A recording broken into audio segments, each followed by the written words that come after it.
nanti juga ketemu dengan lause-lause yang lain loh. Wah, hari ini kita tetap di dalam satu rangkaian cerita tentang Allah ingin kita bertumbuh dalam pengenalan akan Tuhan ya. Nah, yang akan memimpin dalam puji-pujian itu adalah siapa ya? Ada Lause Santi, kemudian ada Lause Feli. Nah, gitu ya. Terus yang cerita siapa ya? Yang cerita adalah Lause Afan. Wah, seru ya.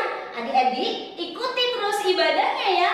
Dan jangan lupa, Tuhan ingin kita mengikuti ibadah dengan sikap yang hormat. Jangan ikut ibadah dengan pakai baju tidur, terus ikut ibadahnya sampai bobok-bobok di ranjang. Jangan, duduk yang baik, lihat ini ya HP atau kalau ada di TV, smart TV, kita ikuti dengan sikap yang hormat. Tuhan ingin kita menyembahnya dengan sikap yang baik. Oke adik-adik, Tuhan Yesus memberkati. Hai adik-adik, apa kabar kita semua hari ini? Adik-adik, Lause harap adik-adik semua dalam keadaan yang sehat ya. Adik-adik, hari ini ada Lause Feli dan juga Lause Santi. Nah, kita akan bersama-sama memuji Tuhan di ibadah sekolah minggu GKI Kekimi Tebing Tinggi. Nah, adik-adik, walaupun kita masih beribadah secara online, tetapi itu tidak mengurangi sukacita kita ketika kita bisa memuji Tuhan bersama-sama. Yuk adik-adik, kita persiapkan diri kita berdoa terlebih dahulu. Tuhan adalah Bapa kami yang baik, kami mengucap syukur ya Tuhan untuk pemeliharaan Tuhan dan penyertaan Tuhan kepada setiap kami hingga kami boleh ada sampai saat ini. Tuhan, ketika hari ini kami juga diberikan kesehatan yang baik, kami sungguh mengucap syukur. Dan hari ini ya Tuhan, sekali lagi kami boleh beribadah, kami mau memuji Tuhan dengan segenap hati kami, dengan sepenuh hati kami ya Tuhan. Terima kasih ya Tuhan Yesus, kami menyerahkan ibadah kami dari awal hingga akhir hanya ke dalam tangan-Mu. Terpujilah nama-Mu Tuhan, hanya di dalam nama Tuhan Yesus kami berdoa, kami mengucap syukur. Amin. Yuk adik-adik, kita sama-sama bangkit berdiri, kita angkat pujian kita Mas Sekolah Minggu.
Adik-adik, ketika kita bangun tidur hari ini, apa yang kita rasakan adik-adik?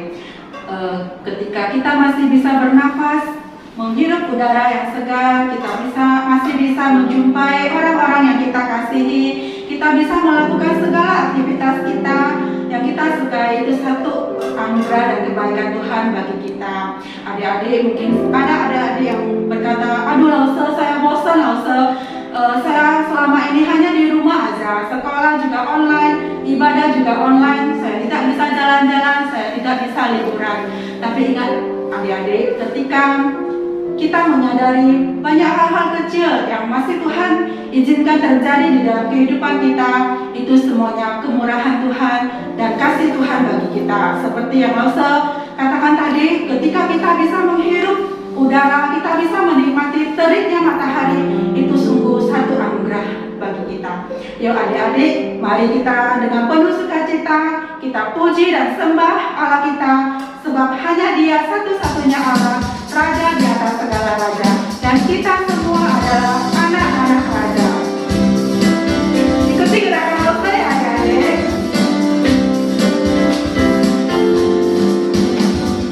Hatiku penuh nyanyian, hatiku penuh nyanyian, hatiku bernyanyi untuk Raja segala raja. Hatiku penuh nyanyian, hatiku penuh nyanyian, hatiku bernyanyi untuk Raja segala raja. Sembahlah dan pujilah Dia, sembahlah dan pujilah Dia, sembahlah dan pujilah Dia, Raja segala raja. Dialah Raja, Raja, Dialah Tuhan, Tuhan, namanya Yesus, Yesus, Yesus, Yesus. Oh, Dialah Raja. Aku anak raja, engkau anak raja, kita semua anak raja. Aku anak raja, engkau anak raja, kita semua anak raja. Aku anak raja. Aku anak raja, engkau anak raja, kita semua anak raja. Aku anak raja, engkau anak raja, kita semua anak raja. Haleluya, puji Tuhan, haleluya, puji Tuhan, haleluya, puji Tuhan, haleluya. Haleluya, puji Tuhan, haleluya, puji Tuhan, haleluya, puji Tuhan, haleluya. Adik-adik, siapa di sini yang bisa menyentuh awan? Langsung Ferdin bisa? Bisa loh, nggak cukup tinggi. Iya, nggak cukup tinggi. Adik-adik bisa? Gak bisa ya adik-adik, karena awan itu tinggi sekali. Tapi di atas awan ada langit yang lebih tinggi lagi.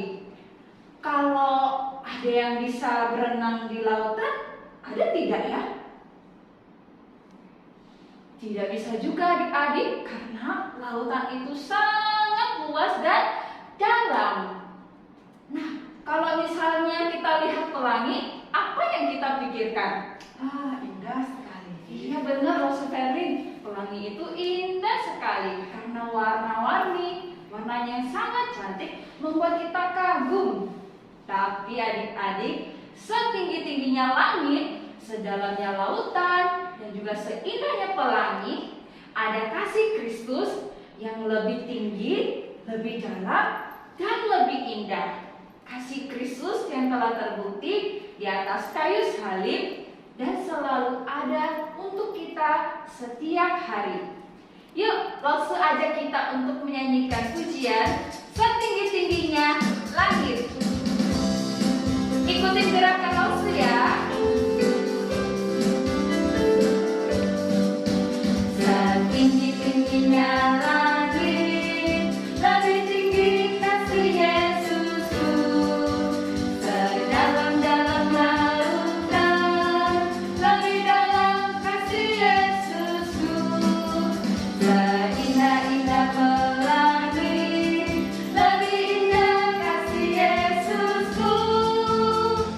Kasih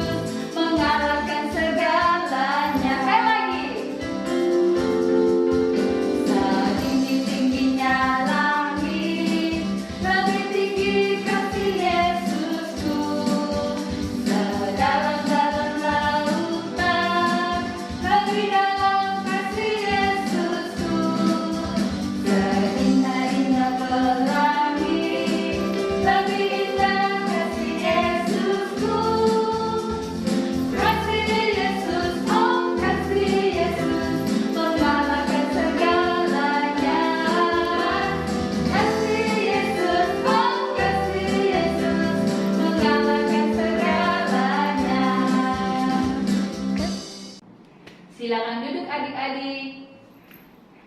Adik-adik, kita tahu bahwa Tuhan Yesus sangat mengasihi kita. Tetapi terkadang ada kesulitan, ada kesusahan, kita jadi merasa bahwa Tuhan tidak lagi mengasihi kita. Tapi adik-adik, Rasul mau ingatkan kita bahwa Tuhan kita bukanlah Tuhan yang demikian. Tuhan kita adalah Tuhan yang selalu ada dan selalu mengasihi kita. Yuk saat ini kita akan mempersiapkan diri kita untuk mendengarkan firman Tuhan. Kita mohon agar Tuhan yang menyiapkan hati dan juga pikiran kita supaya kita fokus mendengarkan firman Tuhan. Kita akan menyanyikan pujian Yesus sayang padaku.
Adik-adik, hari ini kita mau sama-sama mendengarkan cerita firman Tuhan tentang seorang tokoh yang luar biasa banget ya. Yang minggu lalunya sudah diceritakan bagaimana luar biasanya penjagaan Tuhan terhadap dia. Nah, ada seorang anak bayi yang karena mau dibunuh oleh Firaun, dia akhirnya dialirkan ke sungai dalam sebuah keranjang dan ditemukan oleh putri Firaun. Nah, itulah bagaimana caranya Allah memelihara dia dari sejak dia bayi, dari sejak dia lahir, kemudian dia dibesarkan, kemudian sampai dia dewasa. kita akan sama-sama melihat bagaimana Tuhan menjaga hambanya ini. Nah, adik-adik tahu nggak siapa? Pasti Mas baru teringat ya, pasti teringat, minggu lalu Lause Santi cerita apa ya? Nah, pasti teman-teman, adik-adik pasti lagi mikir, oh, tentang seorang bayi yang dialirkan di Sungai Nil dalam sebuah keranjang. Nama bayi tersebut artinya diambil dari air. Nah, siapa itu? Oke, adik-adik, sebelum Lause melanjutkan cerita Alkitab hari ini, yuk kita sama-sama berdoa. Mari kita tutup mata dan kita satukan hati, kita mau berdoa. Bapa yang di sorga, terima kasih hari ini kami mau mendengar firman Tuhan. Bapa, ajar kami bisa mengingat setiap detail tentang firman-Mu, karena firman-Mu begitu berharga bagi kami. Kami mau firman ini menjadi pelita bagi kami di dalam kehidupan kami, menerangi jalan kami. Adik-adik kecil ini yang sedang mendengarkan firman Tuhan, Tuhan juga beri hikmat, Tuhan juga beri mereka pengertian dan pemahaman, dan juga sebuah hati yang mengasihi Engkau, dan hati yang taat kepada Engkau Tuhan. Terima kasih Tuhan Yesus, dalam nama Yesus kami berdoa, amin. Nah, adik-adik, hari ini kita mau melanjutkan cerita minggu lalu, yaitu tentang, ada 4 huruf, tentang seorang tokoh yang bernama Musa. Musa bahasa Inggrisnya apa? Ayo, adik-adik pasti pintar. Moses ya. Nah, jadi Lause mau cerita tentang Musa, bagaimana Tuhan menjaga dia sepanjang umur hidupnya dan memakainya secara luar biasa. Nah, ternyata Tuhan kita itu keren banget.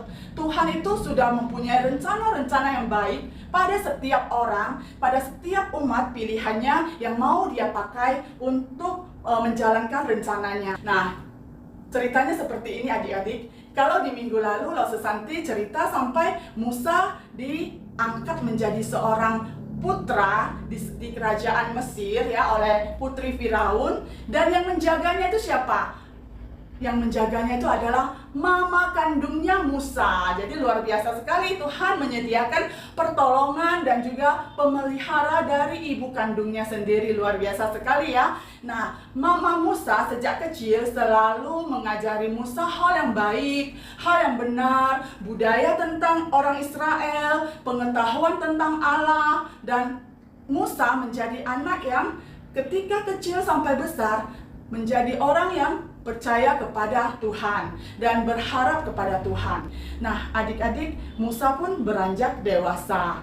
Dan ketika sepanjang tahun-tahun hidupnya di kerajaan, dia melihat banyak sekali orang-orang Israel yang hidupnya itu sangat merana ya, sangat tertekan karena menjadi budak bagi bangsa Mesir. Orang Israel itu harus bekerja keras, harus kerja paksa ya, mengangkat beban yang begitu berat ya, harus bekerja dari pagi sampai malam, tentu saja dengan bayaran yang tidak setimpal. Yang namanya juga mereka diperbudak ya. Nah, kehidupan mereka itu sangat tidak baik, dan Musa sudah tahu sejak dari kecil, dia sudah melihatnya. Suatu hari Musa berjalan keluar dari rumahnya. Dia melihat ada seorang Mesir yang memukul orang Israel dengan begitu kerasnya dan begitu sadisnya. Dan tentu saja Musa menjadi marah. Musa merasa ini tidak adil, gak boleh begitu, saya harus membelanya. Dan Musa terhanyut dalam emosi ya. Musa emosi sekali, dan Musa membalas pukulan dari orang Mesir ini, dan bahkan melukai orang Mesir ini sampai orang Mesir ini mati. Nah, tentu saja apa yang dilakukan oleh Musa ini tentu saja salah. Dan ketika hal ini didengar oleh Firaun, Firaun menyuruh tentaranya untuk mencari Musa dan mau menangkap Musa. Adik-adik, terpaksa dengan ketakutan Musa lari keluar dari rumahnya. Musa lari dari lingkungan kerajaan Firaun dan pergi keluar sampai ke Midian. Dan sudah capek, dia duduk di sebuah sumur. Nah, di sumur tersebut, adik-adik, ternyata sumur ini adalah tempat orang mengambil air supaya air ini bisa diberi minum ke ternak-ternak. Nah, saat itu ada beberapa wanita yang sedang menjaga ternak. Jadi mereka mau ambil air, dan Musa itu hebat sekali. Musa itu anaknya pemuda yang rajin bertanggung jawab ya, dan dia membantu wanita-wanita ini untuk mengambil air bagi ternaknya. Dan mereka pulang ke rumah, mereka menyampaikan kepada papa mereka. Nah, papa mereka itu bernama Yitro, ya, Yitro. Nah, adik-adik, Musa berada di Midian membantu Pak Yitro selama 40 tahun lamanya. Nah, selama 40 tahun ini, lama ya adik-adik ya. Nah, selama 40 tahun ini apa yang dilakukan oleh Musa? Dia membantu mertuanya untuk menjaga kambing domba. Wah, adik-adik, 40 tahun lamanya. Sekali keluar, langsung 40 tahun lamanya, begitu lama. Nah, ternyata selama 40 tahun ini tidak berlalu sia-sia ya adik-adik ya. Sepanjang tahun-tahun ini, Musa tentu saja belajar banyak hal ya. Dia belajar bagaimana menjadi orang yang bertanggung jawab. Dia belajar bagaimana untuk memimpin ya, bagaimana untuk menjadi orang yang disiplin, menjadi orang yang adil ya dan jujur. Dan dia belajar banyak sekali hal-hal yang membuat dirinya bertumbuh menjadi orang yang berpribadi yang lebih baik lagi ya, bisa bersabar. Mungkin dulu waktu masih muda lebih emosi, tetapi sekarang dia diberi kesempatan untuk belajar. Ketika dia menggembalakan domba-dombanya ya, dia harus sabar, dia harus tanggung jawab, dia juga harus disiplin, harus berani ya, harus berani.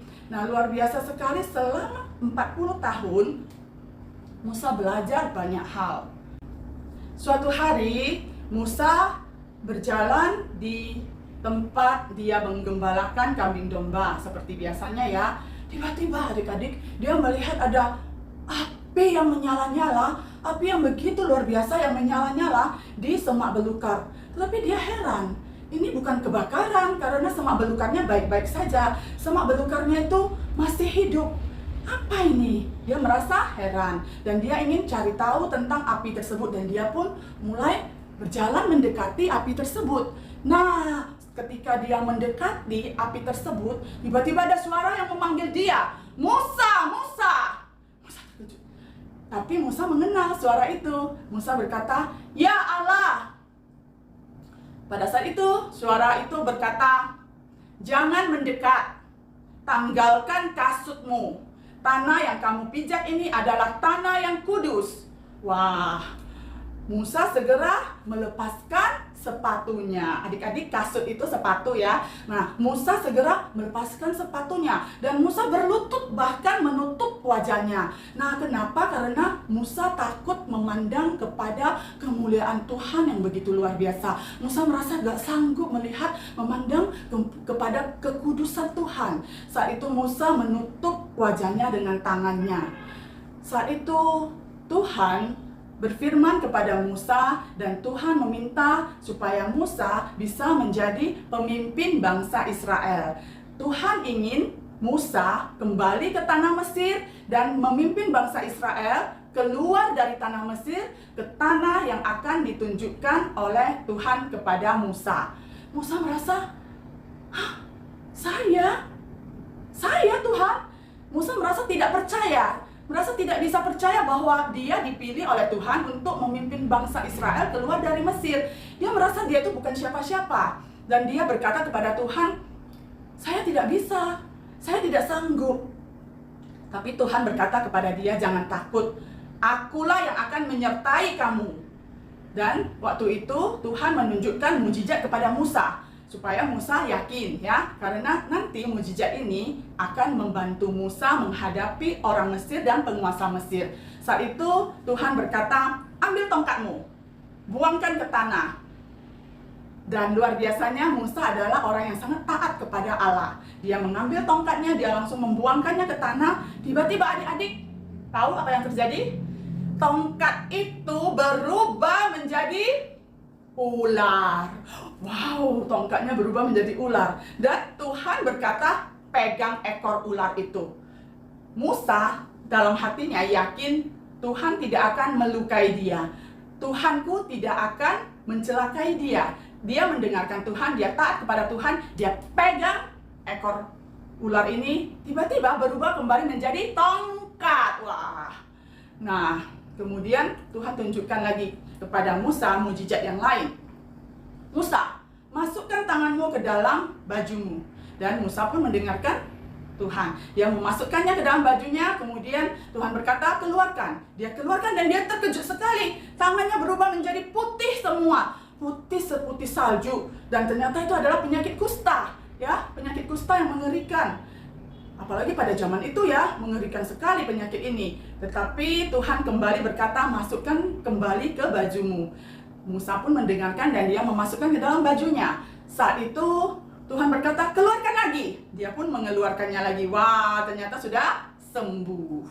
Nah, ini luar biasa sekali. Dan ini akan menjadi bekal kemampuan yang Tuhan berikan kepada Musa. Tuhan berkata kepada Musa, jika penguasa ini masih tidak memberikan kepadamu umatku untuk keluar dari tanah Mesir, maka kamu ambillah air dari sungai Nil, kemudian air ini kamu tuang ke tanah, maka air ini akan berubah menjadi darah. Itu pesan Tuhan kepada Musa. Adik-adik, apakah Musa langsung merasa, wah, aku sudah diberi kemampuan oleh Tuhan, aku mau maju. Nah, apakah demikian? Adik-adik, Musa masih merasa ragu. Dia masih mencari alasan dan kemudian dia berkata, saya gak pintar ngomong, saya gak bisa berbicara dengan baik, saya gak tahu nanti mau ngomong apa, nanti mau berkata-kata seperti apa di hadapan penguasa Mesir dan di hadapan orang-orang Israel. Apakah mereka nanti akan mempercayai saya? Tetapi Tuhan tahu siapa Musa, Tuhan tahu kebutuhan Musa, Tuhan tahu kekuatan dan kelemahan Musa. Tuhan sediakan jalan keluar. Tuhan bilang, saya akan memanggil abangmu, ya, memanggil kakakmu Harun menjadi ahli bicara, ya, menjadi juru bicara, menjadi wakil kamu untuk berbicara kepada orang banyak dan kepada penguasa Mesir. Dan Tuhan juga memberikan kemampuan kepada Musa di dalam menyampaikan pesan-pesan kepada orang banyak, ya, kepada umatnya, ya, kepada orang-orang Israel, dan juga bisa berkata-kata dengan baik kepada penguasa Mesir. Tetapi saat itu Tuhan memberikan seorang penolong bagi Musa, yaitu Harun, ya, untuk menjadi penguatan, ya, kekuatan yang menguatkan bagi Musa untuk berani maju. Adik-adik, tentu saja perjuangan seorang Musa menjadi pemimpin Israel itu tidak mudah. Adik-adik, akan ada banyak sekali tantangan, ya, akan ada banyak sekali hal-hal yang harus dihadapi oleh Musa dan juga Harun. Nah, ketika mereka dalam proses diberi tugas, menjalankan tugas yang diberi Tuhan kepada mereka. Adik-adik, tapi jangan takut, ya, jangan takut. Ketika Tuhan berkata Tuhan akan menyertai kita, tentu saja Tuhan akan sertakan pertolongannya, Tuhan akan sertakan kekuatannya bagi kita. Adik-adik, pada hari ini kita sudah mendengar bagaimana Tuhan memanggil Musa untuk melaksanakan satu tugas yang luar biasa. Tentu saja nanti ada sambungannya di minggu depan. Lebih seru loh, seru banget ya. Adik-adik ikuti ya. Nah, ini kisahnya bersambung terus, seru banget. Nah, adik-adik, tadi adik-adik sudah mendengar Lause menyampaikan cerita tentang tugas yang diberikan oleh Tuhan kepada Musa. Adik-adik tahu gak? Setiap orang di dunia ini punya tugas istimewa, punya tugas khusus yang diberi Tuhan kepada kita semua untuk menjadi orang yang membawa satu tugas yang baik, ya, yang memuliakan nama Tuhan kita. Adik-adik, coba adik-adik pikirkan. Saat ini sedang pandemi dan adik-adik tentu saja sangat jarang keluar, ya, belajar juga di rumah. Bahkan mungkin ada yang sudah berbulan-bulan tidak pernah keluar rumah, ya. Nah, adik-adik, coba adik-adik pikirkan. Apa sih yang ingin Tuhan sampaikan kepada setiap dari kita ketika pandemi ini terjadi? pasti ada tugas-tugas yang dititipkan oleh Tuhan kepada kita, bahkan kepada adik-adik yang di rumah. Ya, ketika sedang pandemi bukan berarti kita itu dalam keadaan yang sangat berputus asa, yang tidak bisa melakukan apapun. Tetapi kita ingat ya, melalui kisah hari ini kita ingat bagaimana Tuhan memanggil kita untuk melakukan tugas-tugas yang baik ya. Adik-adik bisa menjadi penolong bagi papa mama, bisa menjadi penolong bagi adik, bagi koko, bagi cici, bagi mei-mei ya. Nah, adik-adik bisa menjadi seorang yang luar biasa di tengah-tengah pandemi ini, menjadi seorang yang bisa menjadi pendukung ya, penolong di dalam keluarga. Akan ada banyak tugas yang Tuhan titipkan bagi kita, dan tugas-tugas itu tentu saja tugas yang baik, yang tentu saja akan nanti mendewasakan kita dan juga membawa hal yang baik bagi kita dan keluarga kita. Adik-adik, saat ini jika kita berpikir bahwasannya orang Israel itu sedang dalam kesusahan, orang Israel itu di tanah Mesir diperbudak ya oleh bangsa Mesir. Kenapa ya kok mereka susah banget gitu? Apakah Tuhan akan menolong mereka? Tentu saja Tuhan itu selalu mendengarkan umatnya dan juga menolong umatnya yang sedang kesusahan. Adik-adik tahu bahwasannya Tuhan sudah tahu dan melihat ke depan, melihat waktu yang tepat dan juga bahkan orang yang tepat untuk menjadi pemimpin yang setia, pemimpin yang mau dipakai oleh Tuhan untuk melaksanakan rencana baik Tuhan atas umatnya. Jadi adik-adik, kita belajar hari ini bagaimana kita menjadi orang-orang yang berharap kepada Tuhan, orang-orang yang yakin bahwasannya ada maksud baik dan ada pertolongan dari Tuhan kepada umatnya. Dalam keadaan apapun ya, dalam kondisi kehidupan yang bagaimanapun, ingat ada Tuhan yang menolong dan Tuhan tahu waktu yang paling tepat. Sudah Tuhan buktikan selama beribu-beribu tahun bahwasannya Tuhan tidak pernah meninggalkan umatnya. Apalagi ketika umatnya sedang dalam kesusahan, selalu ada pertolongan, selalu ada berkat Tuhan bagi kita semua. Adik-adik, jadilah orang yang mau dipakai oleh Tuhan. Seperti Musa, taat ya, taat dan percaya kepada Tuhan. Yakini bahwasannya pertolongannya tepat pada waktunya. Adik-adik, yuk mari kita berdoa. Bapa yang bertata di kerajaan sorga, kami sungguh bersyukur hari ini kami bisa belajar dari seorang Musa, di mana kami tahu bahwa Musa adalah orang yang taat dan mau belajar dan mau dengar-dengaran kepada Tuhan dan melaksanakan apa yang Tuhan perintahkan bagi dia. Tuhan, ajar kami menjadi orang yang demikian, orang yang mau mendengar Tuhan, orang yang mau taat kepada Tuhan, dan juga orang yang mau melaksanakan apa yang sudah Tuhan tugaskan bagi kami. Kami juga percaya Tuhan punya rencana yang indah dan Tuhan selalu punya waktu yang indah. Tuhan, kami mau menjadi orang yang dipakai Tuhan. Kami mau menjadi orang yang bisa melaksanakan tugas Tuhan. Beri kami kekuatan, beri kami sebuah iman yang meyakini Tuhan menyertai kami. Kami serahkan kehidupan kami ke dalam tangan Tuhan. Terima kasih Tuhan atas segala kasih-Mu kepada kami. Dalam nama Yesus kami berdoa. Amin. Nah, adik-adik, tadi kita sudah bersama-sama mendengarkan satu firman Tuhan yang begitu luar biasa. Satu bukti kasih Tuhan bagi bangsa Israel, di mana Tuhan mempersiapkan Musa untuk menuntun bangsa Israel keluar dari perbudakan. Nah, adik-adik, saat ini sebagai bukti kasih kita juga kepada Tuhan, mari langsung aja kita untuk memberikan persembahan. Persembahan dapat adik-adik masukkan dulu di dalam kantong, dan nantinya atau di dalam amplop, nantinya persembahan ini akan adik-adik berikan saat adik-adik boleh atau bisa beribadah di gereja. Yuk adik-adik, sambil persembahan disiapkan, kita angkat satu pujian, Betapa Hatiku.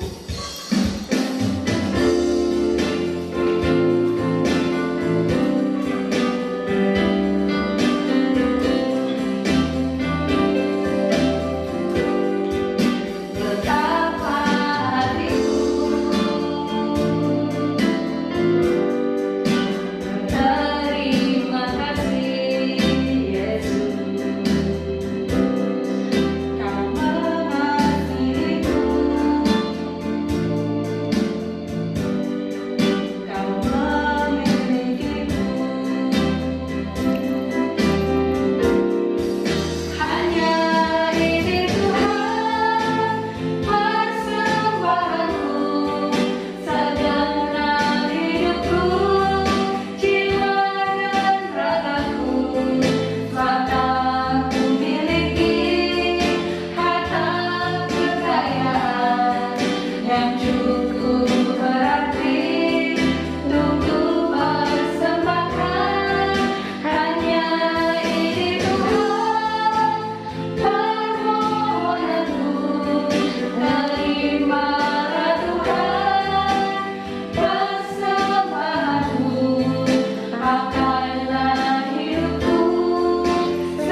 Adik-adik, kita berdoa untuk persembahan dan sekaligus kita berdoa penutup ya.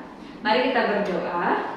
Tuhan Yesus, terima kasih. Kami bersyukur kami boleh beribadah pada pagi ini. Kami mau berdoa, menyerahkan untuk persembahan.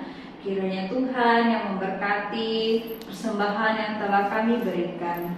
Dan juga kami mau sungguh-sungguh untuk hidup bagi Tuhan. Kami mau mempersembahkan hidup kami untuk Tuhan pakai.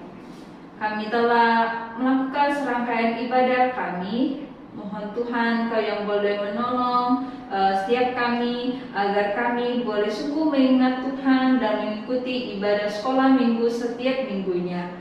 Kami serahkan ke dalam tangan-Mu Tuhan. Di dalam nama Tuhan Yesus kami berdoa. Amin. Adik-adik, sampai di sini dulu ya sekolah minggu kita. Jangan lupa untuk tetap ikut sekolah minggu kita di channel YouTube Sunday School GKI Tebing Tinggi Jam 10 pagi. Sampai jumpa adik-adik. Dadah.